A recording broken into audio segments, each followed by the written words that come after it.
If a man retires from the world to worship God, he must not think that those who live in the world and work for the good of the world are not worshipping God. Neither must those who live in the world for wife and children think that those who give up the world are low vagabonds. Each is great in his own place.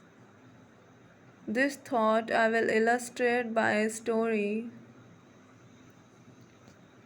A certain king used to inquire of all the sannyasis that came to his country, which is the greater man, he who gives up the world and becomes a sannyasin, or he who lives in the world and performs his duties as a householder.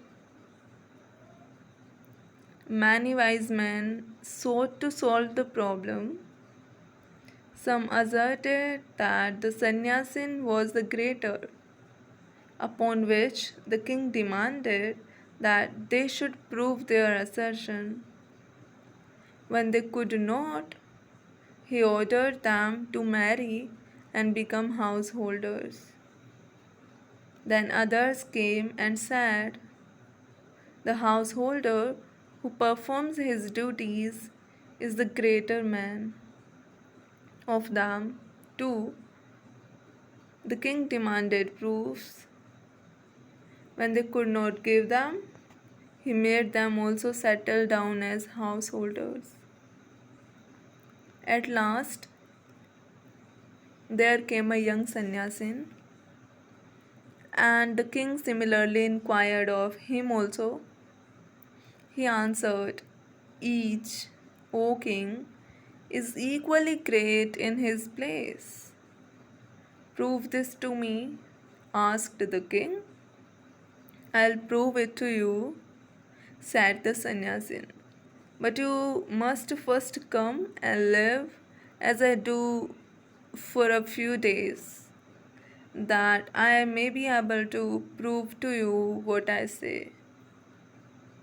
The king consented and followed the sannyasi out of his own territory and passed through many other countries until they came to a great kingdom. In the capital of that kingdom, a great ceremony was going on. The king and the sannyasin heard the noise of drums and music, uh, and heard also the criers. The people were assembled in the streets in gala dress, and a great proclamation was being made. The king and the sannyasin stood there to see what was going on. The crier was proclaiming loudly that the princess, daughter of the king of that country, was about to choose a husband from among those assembled before her.